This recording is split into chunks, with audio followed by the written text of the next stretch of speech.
When you find the business opportunities to impact the world, when you make the decision to change, it's on. Hey everyone, you're listening to It's On Podcast. We are Anthem Republic, a digital agency located in Franklin, Tennessee, outside of Nashville. My name is Calvin Noel, and I am the VP of Creative Services, and I'm here in the studio with... My name is Austin Frederick, and I'm the Director of Social and Digital Strategies here at Anthem Republic. And he's a big deal, ladies and gentlemen. You know it. So today's episode is about Jeremy Cowart, and we recently hosted him at a social media event that we held in Franklin called a Rehash. Why don't you tell a little bit about that? Absolutely. So we've been hosting a bi-monthly social media morning at our campus at the Factory of Franklin. And our goal with that is really to educate the community and ultimately also with this podcast, the world, about all the happenings, the goings on, all the updates in social media strategies, because it's so constantly changing and it's tough to keep up with. So we try to bring everybody together, have a great conversation about social media and the impact it has on the world. And our featured guest for that particular day was Jeremy Cowart, and the topic of discussion was impacting global culture through social media. And if you haven't heard of who Jeremy Cowart is, I'm going to let Austin just tell you a little bit about him. Well, there's just so much to tell. He has such a breadth of experience. He's most notably known for being the most influential photographer on the internet. Exactly. 2014 was a big year. Forbes, Yahoo, yes, Huffington Post. It was a big year for Jeremy. Yeah. And so he's most notably known for his great photography, but he's also done an incredible job of starting social media movements, getting a lot of press and for movements that he's passionate about. For example, he went down after the earthquake in Haiti. Right. He also did some impressive work with Rwanda after their crisis as well.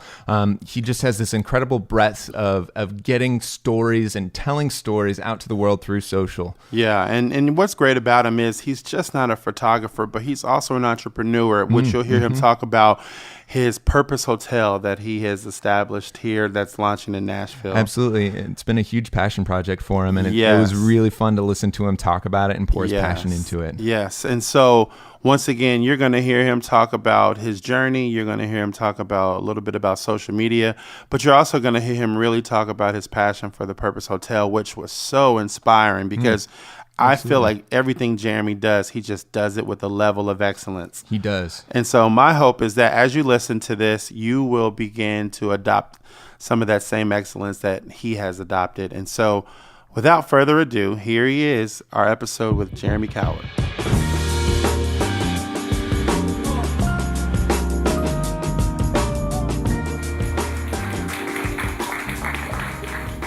Well, thank you for being here, and we just want to jump right in and ask you a few questions. First of all, can you just tell us a little bit about your career and where you are today and how you got to where you are? Yeah, so I'm a Nashville native, and I went to school at MTSU, was a graphic designer for, till 7 or 8 years, running my own firm. And then a firm. It was like me and another dude. Okay. Two of us, if you can call that a firm. Then I discovered this thing called digital cameras in 2001 and shot for a couple of years and then fell in love with the idea that it could get me out of the office. And so I jumped into photography in 2005 full time, so 13 years ago now. And then an agent discovered me that first year, and my career kind of took off early on. So I spent the last 13 years really as a full-time photographer. But then 6 years ago, I had a new idea for a new career. Spent 3 years of fear of that idea. Didn't do anything, and then started pursuing that 3 years ago. So currently, my career is strange because I feel like currently I'm carrying 4 job titles. I'm a photographer still. I do a lot of public speaking, so that's second career. Probably that's keeps me more busy than shooting, I would say. And then got a book coming out next April, so that's been a lot of work. And then we're building a hotel downtown Nashville, which has been a long journey, as some of you may know about the hotel. I'll give y'all some updates this morning because it's really exciting. So Yeah, I'd say they're all kind of split evenly at the moment.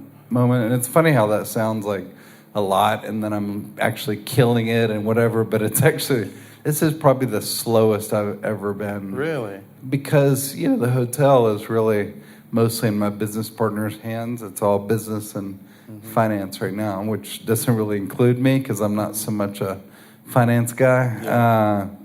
And then shooting is, only a couple times a month. Speaking, same thing. So there's actually a lot of downtime for me to be home and be a good dad and be with my family. Well, question for you. How did you find your passion for photography? Like, is it something that you as a little kid always wanted to do, or did you stumble into it? Yeah, I took one class in photography in college and I made a D and nearly failed it. What? So it was never something I thought I would do. In fact, I was terrified of it.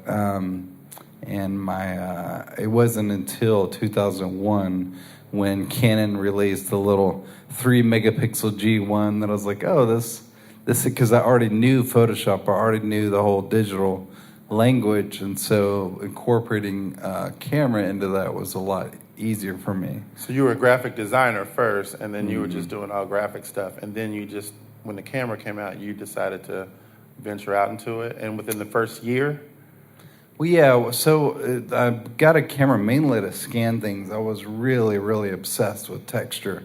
So I wanted a camera so I could photograph this ground or that brick wall and just include textures into my design work instead of having to whip out the scanner.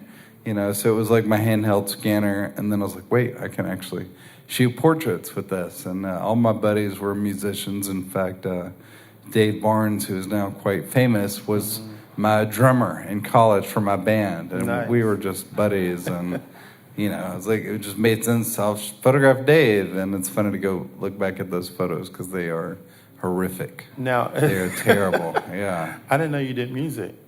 Yes. So I actually grew up in the music industry. In fact, my dad was he worked for a label, and so he got us included in this little kids group. And whenever artists would need professional child vocals, I was in this group, probably 8 to 12 of us, and we have a massive discography. Like, wow. If you go online, I sang with Willie Nelson and John Denver. I sang on Eye to Eye, Smitty's album. Oh, nice. Early album, yeah. So I grew up as this little child studio singer, and then I hit puberty, and my career just tanked. It was game over from that point on. Yeah. Well, question for you is, tell me about a project that you've created, not so much the Purpose Hotel, but other projects that you've created visually that you're most proud of. It's funny. Somebody emailed me yesterday and said, how do you learn to value your work? It's like, I don't know what you're talking about. I don't value my work. I wish I did, but I'm an insecure artist like everybody else, so it's hard to say what I'm most proud of. I don't know, anything where I find that I challenge myself the most, push myself the most creatively, are the things I'm most proud of. Of course, that the clients never use. They always use the really boring stuff. But yeah, there's a shoot I did in Iceland a couple years ago with Imogen Heap that was a really fun. It's like, yes, this is what it's supposed to be like, Yeah.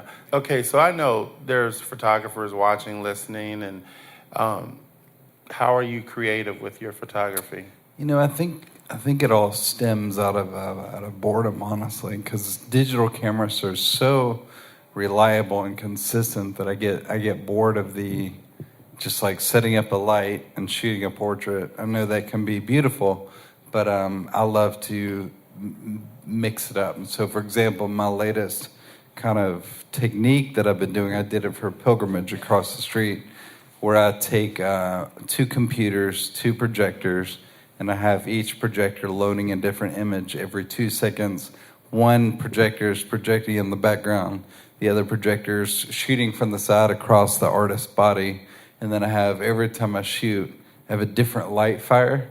So it's like a circle of lights, and then I invented a ring light that is always changing color. So I have this concoction, if you will, of things where I can't shoot the same image twice, and that keeps me interested and not bored. And also the artists love it because they're like, wait, you just shot like 100 different looking pictures in 5 minutes. And that's what makes it fun for me, is to challenge myself and come up with ways to make it not boring.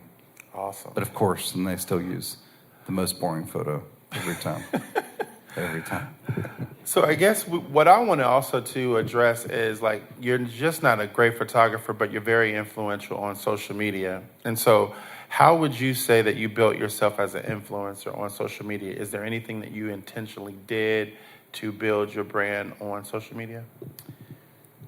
I wish I had a really great answer for that. So I feel like for a few years now, I've had my feet off the gas pedal of social media. I mean, obviously I still use it, but I'm not like actively trying to build followers or play the game, whatever. I mean, I love it. It's been an amazing tool in my career. I think I just embraced it all so early. I mean, I was on both Twitter and Instagram the month they launched. I mean, I used to get made fun of for tweeting. My buddies would like, "What's that Twitter crap you're doing, Cowart?" And Twitter had me featured for probably 3 years, so under their influencers list. And so that sounds exciting, but probably the vast majority of my Twitter following is probably bots and robots. I don't know. And so I don't know. It's maybe all a bunch of smoke and mirrors on my following, but I do just try to just be real and be honest and show a lot of my family side. I'm a few years ago. It's funny because at the height of all that, Huffington Post did a study. They measured all the analytics of all the photographers out there, and they were doing this for each different industry, and they did a test not on followers but on actual engagement.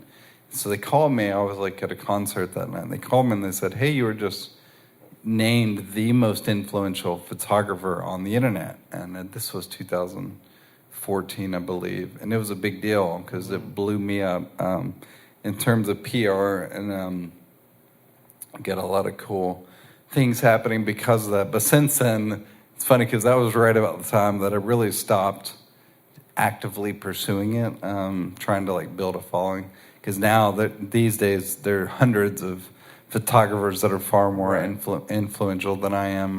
My favorite to follow is Humans of New York. I love what Brandon is doing with that.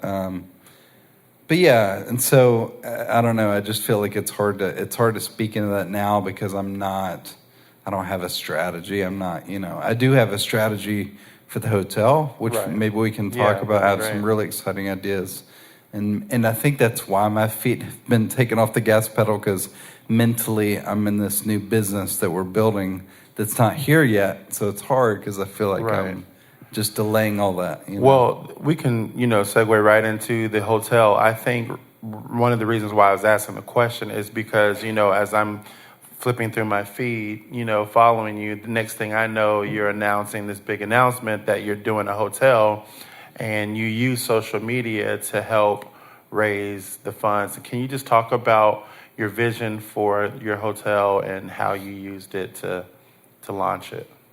Yeah. So I had the idea April 30th, 2012, so 6 years ago. I was walking through a hotel for a photo shoot out in LA for a company called Visco that make the iPhone app. And I was just walking through the hotel hallway, and I was looking at the room numbers, the way they were designed. I was like, oh, it'd be so cool if every room told a story. What could the story be? Every room could sponsor a child and tell that child's story, and that room could give $1 a night to that child, $30 a month. Oh, that's what Compassion International asks for. And then when I walked into the room, the rest of the vision hit me with soaps and shampoos and artwork, and basically the whole thing was like just hit me over the head in a really big way. And I told the guys in the meeting, I think I'm having a big idea right now. Like, that's awesome. We got to do a photo shoot. So anyway, went home and told my wife. My wife's really sweet about ideas because she's like, oh, that's great. I'm going to run to Target. I'll be back in a little while. I'm like, did you hear anything I just said? So it's rare that she really buys into an idea, but I came in home and told her that idea, and she cried. So I knew when she cried, I had a good idea. And so, but then I ultimately spent 3 years just terrified of it, just too big. And I just did a horrible job explaining what the hotel is. I just figured at this point, it's been out there for a while, so I figure everybody knows the full story. But anyway, so we are now, we decided 3 years ago to launch a Kickstarter because I thought it'd be so cool if the people, this is the hotel for the people truly, and it'd be cool if this started with the people. So we launched a Kickstarter with the goal of 2 million, which was bold, but I had just had a buddy launch a Kickstarter for a camera bag. He needed to raise $100,000 for this camera bag, and he raised $6 million. Oh, wow. So I was like, surely if my buddy can raise $6 million for a stupid camera bag, I can raise $2 million for a hotel, you know. Right. But we raised $700,000, so fell far short of our goal. And you did that through Kickstarter, right? Yeah. And so obviously we got $0 from that. Right. So we relaunched right away, and because by that time we had, even though the Kickstarter failed, we had built an extraordinary amount of publicity, and the wind was on our sails. I mean, everybody rallied behind it. So we relaunched immediately and still got almost $700,000. Almost hit our original goal the second time around. So did you lower it the second time? Yeah, so the goal the second time was like $350,000, I think. Okay. Yeah, and because I want to say this in particularly, in following you, I was doing simultaneously, I was trying to raise something on Kickstarter and didn't raise it. And for me, it just took me out. It just took me out of the game. And it was like, man, nobody believes in what I do. And then next thing I know, you're back at it. And it really impacted me. I wanted to tell you, it really impacted me to see that you tried it again. So I was always curious to know, was it just because you had the wind in your sail from the first campaign that made you do it again? Because a lot of people, if we don't get it the first time, we quit and we give up. So can you speak a little bit to the second try? Yeah, well, I realized, too, why we failed. I mean, it was a really bold ask to say, a camera bag works because this is a thing that you're going to get in the mail in 6 months, and you're going to have it, and it's going to be yours. It's this tangible thing. But the hotel was saying, can you fund something that may not exist in your city unless you live in Nashville? It won't exist for many years, and it's really just a concept at this point. So, you know, people, that's a harder ask to say, oh, I'm not going to get this cool thing in the mail. And so, yeah, and I did. I just had so much belief in our momentum at that point. And it was certainly a huge ego burst, you know, to not even come close to our goal. But still, we had over 5,000 backers at that point to get us to 750. So I just like, screw it, let's go for it again and see what happens. And that money, I mean, it's almost extraordinary because that money has lasted us, you know, these 3 years. And we just ran out of that. Keep in mind, me and my partner never took a dime of that money. It truly went to all of our expenses, which has taken us up to right now where we've landed our first investor. And so it's pretty crazy that God knew what he was doing. Like, he gave us just enough money to get to where we are right now, to get us to the next phase. So what's been the process? So you raised the money. What's been the process in the last, up until now, of the hotel? You launched the vision, and then can you give a little bit of the nuts and bolts process of how you got it to where you so are? 2015 and half of 16 was really just fulfilling the freaking Kickstarter. I mean, it's so much work, and so much work that I doubt I'll ever do one again. It was because we had 5,000 backers, which meant each one of them had a different package to get in the mail because we were working with so many different nonprofits. So some people got a coffee table, some got a bag and a robe and pencils and pens and giving keys and all this different stuff. And then you have to figure out 5,000 people trying to get all their addresses and get them to respond to an email, and then figure out, do they get the large or the small T-shirt? Do they get the giving keys, or do they get the coffee table? It was just so much work, and but I'm still grateful. I don't regret it, but I just don't know that I would do one again, But again, it's got us to this place, and I'm grateful. So let me ask you this a little bit about some of the motivation. I was listening to some of your videos, and you talk about how you have a love for people, and then you love to create, and how you wanted to marry those two together. Can you explain a little bit of that, of why you're doing the Purpose Hotel? Yeah, so on my website, I've added the mission statement. My mission is to explore the intersection of creativity and empathy. And what that means is I've just realized that in times of need, especially today, and when I say times of need, I'm thinking natural disasters, hurricanes, earthquakes, mass shootings, whatever it may be. We live in such an interesting time where anything is possible. Technology is moving so fast that a lot of creatives and a lot of people tend to say, well, it's all been done before.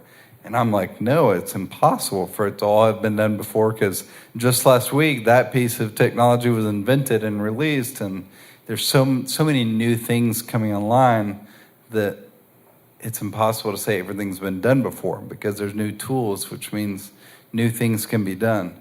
And so I love thinking in that way, especially in terms of helping people, because we'll always need money. We'll always need the World Vision, the Red Crosses, the big organizations to respond. We'll always need hands to rebuild. But I think the thing we're not thinking about enough is new ideas. I think Elon Musk is the perfect example of a brilliant person coming in and rebuilding. He's like, I'll just go in and rebuild Puerto Rico's electrical grid. I mean, granted, he's a controversial figure. There's a lot of dumb things he's doing, but still, I think he's been really interesting in using, he was trying to build that submarine thing to save the divers. That's kind of what I'm referring to. There's got to be new ideas in times of need to help. And so on a much, much smaller individual scale, I like to try to think the same way. How can new ideas and new technology be used to help people? And so when my Gatlinburg project I did a few years ago when the wildfires hit Gatlinburg, I was like, man, it'd be really cool to use drones to show the emotion. Like, drones are good to show scale and perspective, but they don't show emotion. So I had the idea to fly a drone 400 feet in the air and to show the stark white mattress and the blackened charcoal homes that have the homeowner lay on the stark white mattress. And Wow. And actually had the idea in church, and to see the first image when we were up on the mountains hit my iPad, I literally wept. I couldn't believe that the idea worked as powerfully as it did. And so that comes back to my mission. I love to be the person thinking, how do I be extraordinarily creative, but in a way that actually helps, not just to, hey, look how cool I am, I did something really fun. Yeah. But hey, it has to actually help the people that I'm telling the stories of. Does your faith play a big role in, how you start your processes of thinking, of empathy? What's the inner motivation of your heart that makes you do it? Yeah, I just have to, I always have to give credit to God for ideas, because it's one thing to say, like, okay, if I were to go down to my studio, which is right on the sidewalk here, and sitting in, I need to come up with an idea today. And I come up with the idea, I feel like I can take credit for that. But when I'm just walking down the street, or I'm at dinner with my family, or I'm wherever, an idea hits me over the side of the head, I'm like, okay, somebody just threw something at me. Like, who was that? And so I'm like, that's God saying, hey, here's a paper wad. I'm going to thump you on the side of the head with it. Yeah. It's got a message on it. I want you to pick that up and read it, and then I want you to go do it, Whereas a lot of people think, oh, no, he's throwing these paper wads at everybody, but so many people ignore them, or they think that's too big for me, I'm not the right person. But I see those moments, ideas, as truly almost a holy, divine thing, where I'm like, okay, I write those ideas down immediately, and I sit on them. I share them with friends who I trust. I wait and see if it's the right timing. But the Gatlinburg idea was one of those moments. The hotel was one of those moments. Help Portrait. Yeah. All the things that have helped people have truly been that kind of moment. Yeah, and that was kind of the reason for the purpose of today is how do you impact the global brand, through social media. And I think from just watching you and just knowing you, it's always like, man, I think there's something in the person that wants to see the world better. They want to offer their life as a solution to help people. And so a little bit about the Help Portrait. Can you just tell, for those that don't know, what that initiative is? Can you explain that one too? Yeah, it was a really simple idea, about a decade ago, about 10 years ago, where I thought it'd be cool to do a photo shoot for people in need, but where the photographers got nothing out of it. Like, we didn't show the photos. It wasn't a portfolio builder. We just did a photo shoot and gave the photos. We printed them and gave them away as gifts. We did it once in Nashville 9 years ago down at Room for the Inn, and it was so incredible. The response, I put a video of that day on Facebook, and it's funny because I only had 8 comments, but those 8 comments, everybody said, I want to be a part of this. I was like, if those 8 people all want to do this, I bet it could have a global reach. I bet this could be much bigger. So I spent the next 9 months prepping for 2009, where I got on my photography influencer buddies to blog about it and spread the word. And, we're going to blow this up next year. So 2009, our first global Help Portrait. It was in 43 countries, almost all 50 American states, our very first attempt. Because what I realized is that everybody wants to help. Yeah. A lot of times people just don't know how, and they especially want to within their own passions. So for me to say, here's a way you can do what you love doing, photography, you can rally together with your friends, get all your friends together and go connect with a nonprofit or the homeless or your lonely next door neighbor and do a photo shoot. Make it amazing. Feed them, bring clothes, bring toys for the kids, do whatever you can. And it was just a super painfully simple idea that just blew up. And now we don't know the official numbers because so many people don't officially report, their numbers. But we're feel very convinced that there's been well over 1 million portraits given over the last decade. We've counted over 500,000, but we know it's much more than that. That's awesome. Yeah. And one of my last questions is, how do you measure excellence? Because I wanted to step back for a moment and realize that, okay, I've seen you as a graphic designer. Excellent. It was just excellent. And then you get into photography, and it was just excellent, at the top of the game.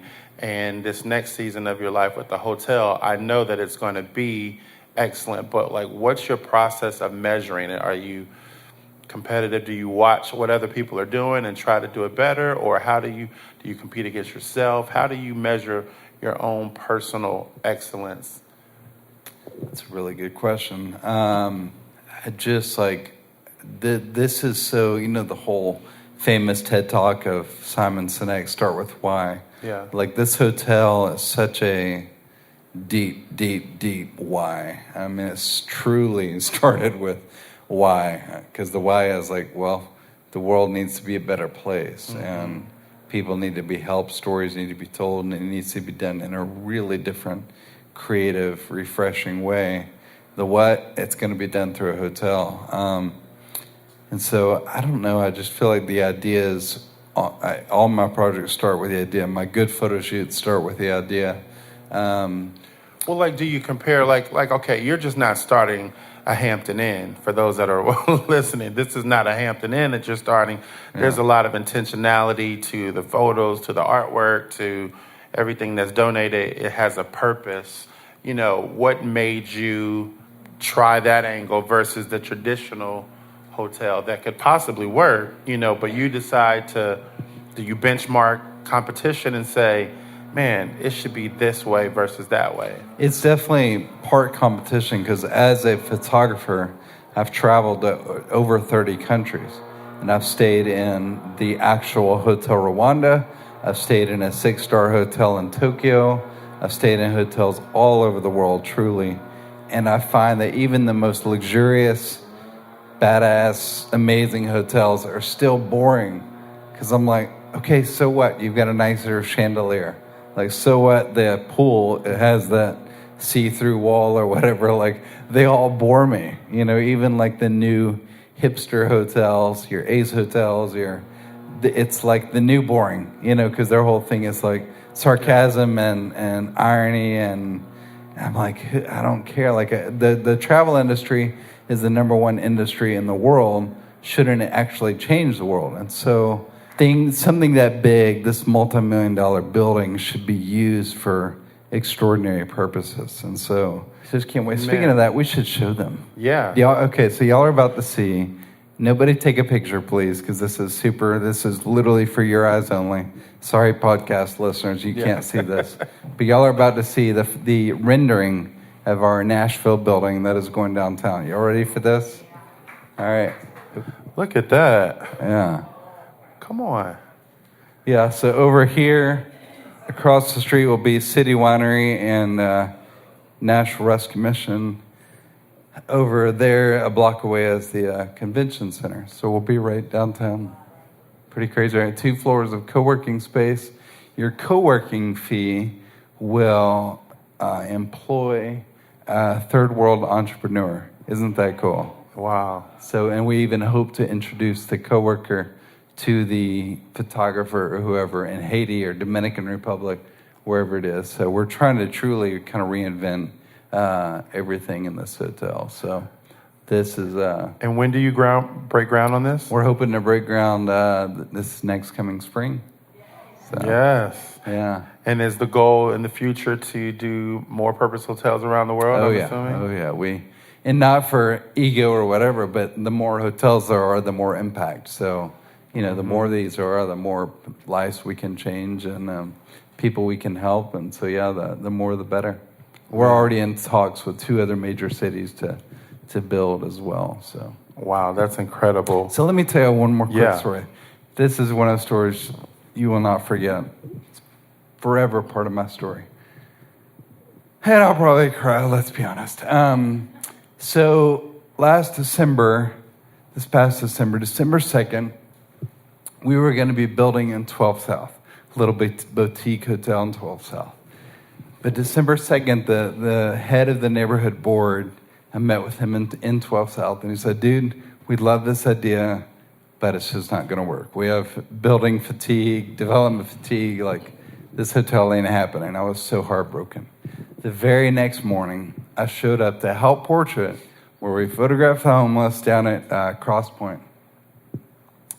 In walks, I got there really early because the night before I couldn't help because I was in that meeting. So I got there really early by myself, and in walks Santa Claus. In his Santa suit, he grows his beard for 9 months, the whole deal, real white beard.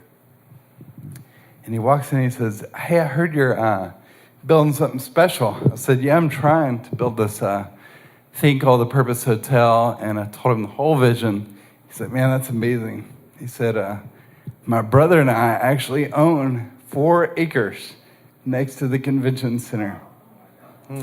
He's like, we would love to build your hotel there. Wow. So this is Santa's property. Wow, that's awesome. Isn't that amazing? That's awesome, yeah. And even crazier, the National Rescue Mission is like right here from the camera's standpoint, and that's who we were serving that day. It's just insane. Wow. It's crazy. Which is a great, last thing I was going to say, your new book that you're working on. Can you just talk about the title and the meaning of that? Because I think it really concludes, you know, the heart of what you've been doing. Yeah, it's called I'm Possible, Jumping into Fear and Discovering a Life of Purpose. Comes out next April. Yeah. And it's all about jumping in fear, you know, pursuing ideas and chasing the impossible, for sure. Yeah, but you grew up kind of thinking you couldn't do something, and it's more about, you know what, I can do this. Is that right? No, my words growing up were I can't. Like my parents would put me in piano lessons. I can't do this. You know, I never made good grades. could never focus. I had ADD and eyesight. So, yeah, my main 2 words were I can't. So my dad was always like telling me Philippians 4:13, you can do anything through Christ, all that. And anyway, and so, yeah, my whole story is, and then I got fired from my first ad agency job, but they told me I wasn't creative, and they were like, you should go be a youth pastor. I was like, yeah, I could do that, but I think I'm going to go keep doing what I'm doing. Anyway, so yeah, the book is kind of about overcoming those words I can't and pursuing crazy big ideas, and how ideas lead to ideas. How if you say no to idea 1, you're saying I no to idea 20, because ideas are really built on momentum, and the more you chase them, even if you fail, you're still going to learn on those failed ideas and how that leads to more and more ideas. Great, thank you. What we're going to do right now is go to some of the questions that people have submitted. One question is, what insight can you share about staying motivated to be engaged in an oversaturated marketing environment on social media? To staying engaged? Yeah, staying motivated to be engaged when there's so much going on. Oh, man. That's a hard one. Because, I mean, I'll be real. I get really unmotivated as well. I mean, there are long stretches where I just don't care about social media. But again, I'm an idea guy. So for me, is there any way, are you on Safari? If you could pull up my Instagram. So I was doing this thing where I was like illustrating my life, and that was really fun. And so that, to answer the question, like, I get motivated when I have an idea. But for you guys, I don't know, it's hard. I think you have to just think. I love the example of the tacos and the sharing the burrito and the burrito memes, because like I'm even watching other hotels right now, and just none of them get social media. They don't know what to do. Nobody wants to see photos of your dumb hotel. Nobody wants to hear whatever sale you have going on social media. So you really have to think, what do people just want to see on their quick Instagram scroll? And then you have to really be consistent. So my idea for the Purpose Hotel is that the day we break ground, I want to personally be on the ground with the construction workers, like telling their stories, letting them literally paint and draw and write on our building, on the support beams. And like, I think that'll be a really engaging way for people to follow the hotel story, is seeing the hotel go up from the founder's eyes and seeing the stories of people literally being drawn all over the buildings. And I don't know, that'll be really fun. That's awesome. How do you get past the overwhelming fear of an idea? Gosh, I don't know. I mean, one thing I've realized is that fear and insecurity and doubt is just always going to be there. It does not go away. I've been asked so many times, like, how did you beat those things? I'm like, well, I didn't, because they're still here. I just realized, like, if I'm in a car driving down the road, that's my little passenger buddy, right? It's all the voices. Like, the voices on the hotel journey are, why are you doing this? It's way too expensive. You've never done this before. Every hotel brand is coming to Nashville. Freaking Richard Branson is building a hotel in Nashville. I mean, everyone, it's like truly a David and Goliath type thing, where I'm like, I have no experience. I have no employees. I'm just this one person who has this really big idea. And so it took 3 years for me to kind of overcome that. And I was like, every building has to start somewhere. Every building has to start with one person, one idea. So why can't this story, such a compelling story, be one of those? And so, I think being a professional is part of realizing that fear and doubt and insecurity is just part of the gig. Like, it's just always there.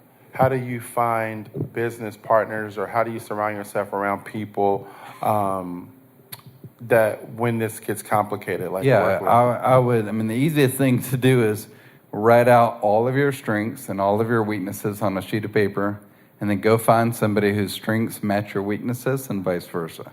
I mean, my business partner has been my business manager for 13 years here at the factory. Our offices are right across the hall from each other here. And I call him the peanut butter to my jelly, because as the jelly, we're the creatives, we're the messy, uncontrollable substance that's all over the place, but we have a lot of flavor. Whereas the peanut butter is this reliable, consistent thing that holds us together, right? And so Michael is my partner, and we are different in every way possible. And so you really have to find that person who's going to match their strengths to your weaknesses, or vice versa. Well, I know we're running out of time, and I know some people have to get to work. Jeremy, thank you. Thank you. Appreciate it. Thank you so much. Appreciate it. Yeah, man. Thank you.